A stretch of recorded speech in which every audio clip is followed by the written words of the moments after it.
not everybody can come here. I'm sorry. As great as America is, we can't just say, hey, come on in, as we were 150 years ago. This country has always managed migration back and forth from Mexico and Central America. You're sitting in what used to be Mexico. How is a mother who comes to feed her children that are starving illegal?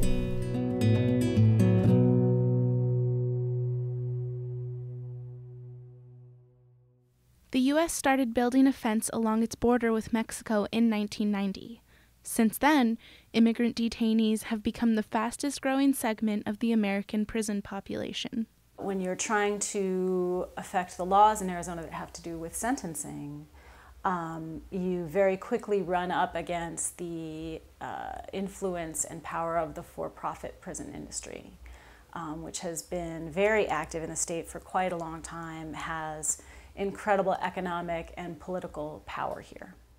Corrections Corporation of America is the largest manager of correctional facilities throughout the United States. Corrections Corporation of America was the first such for-profit incarceration company, starting off really with contracts for immigrant detention and juvenile incarceration, which of course at the time were seen as more appropriate venues for privatization, and also just easier to make a profit. They do some even rehabilitation programs on contract, but their biggest business is taking people who violated the law into their custody for the U.S. Marshal Service. CCA's Eloy Detention Center is Arizona's largest private prison with 1,596 inmates at capacity. Most immigrants detained here are being held while they await their court date. If you are picked up here today, you're not immediately deported because you have a right to petition for reasons that you should stay in. And the immigration courts, which are separate than our federal court system, they hear these cases. They detain them because they will go away. They'll go to New York. They can't find them. So they put them in the facilities so that they will show up. At that time, a determination will be made whether they broke the laws. If they break the laws, they're subject to some punishment. Contracts with CCA require the state to keep a certain amount of beds full at all times.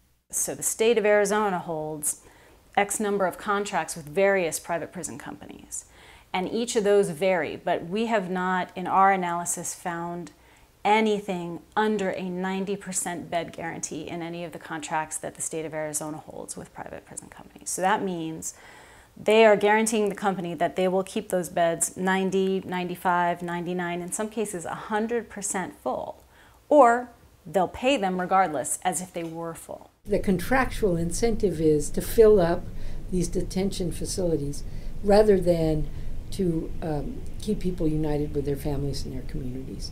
And that's just wrong as a matter of policy.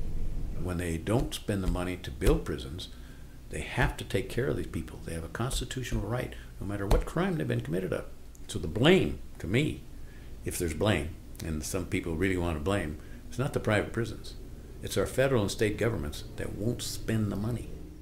In their 2010 annual report, Corrections Corporation of America did acknowledge their dependence on strict enforcement of illegal immigration. For instance, any changes with respect to drugs and controlled substances or illegal immigration could affect the number of persons arrested, convicted, and sentenced, thereby potentially reducing demand for correctional facilities to house them.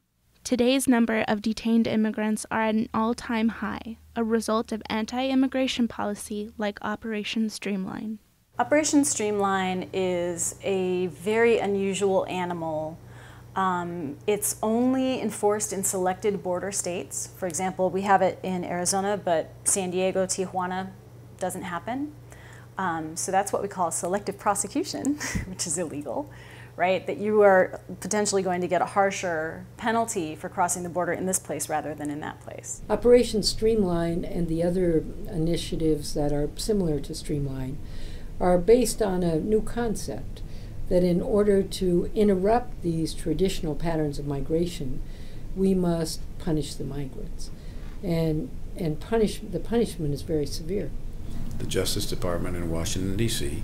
has determined that in order to demonstrate that they are enforcing the immigration laws, they're going to get as many convictions as they can of people who are here illegally. These folks are literally prosecuted en masse. They may be spouses of U.S. citizens. They may be parents of U.S. citizen children.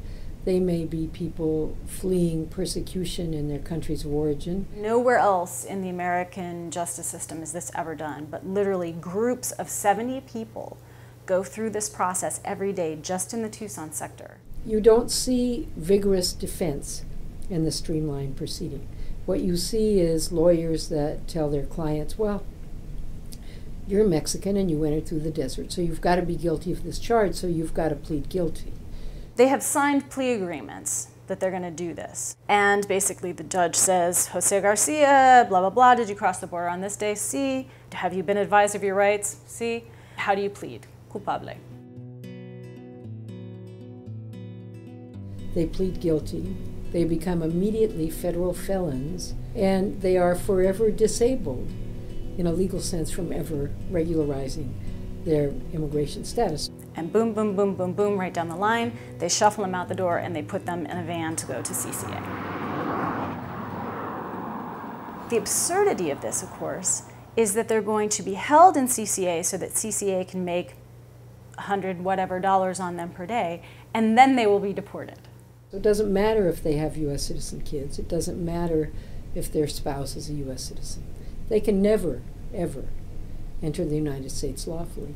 CCA has made $208 million in revenues just from contracts with immigration and customs enforcement. It has also spent $23 million in lobbying over the last decade. Criminalization of any behavior or group is extremely profitable to certain corporations. The Border Patrol buys so many Jeeps and so many trucks and from local dealerships and employs all these people and those kinds of things. They have ripple effects on our economy. If you follow that line, you can find all kinds of taxpayers' money that go to the private sector. If they know that they can criminalize a behavior that's never going to stop and create an entire system through which they can profit from that criminalization, they will continue to do that. But what we need to change is the function of the people who are employed in the structure, so that they begin to be engaged in the resolution of the issues of immigration. I don't think it's unfair that they're detained. What I think is unfair is that there isn't a process for them to apply and possibly, and give them the benefit of the doubt of being able to stay here on a temporary basis and eventually on a permanent basis. There is no reason why the United States could not create a reasonable path to citizenship that doesn't require people to wait until they're 100 years old or pay more money than they will ever have in their lives.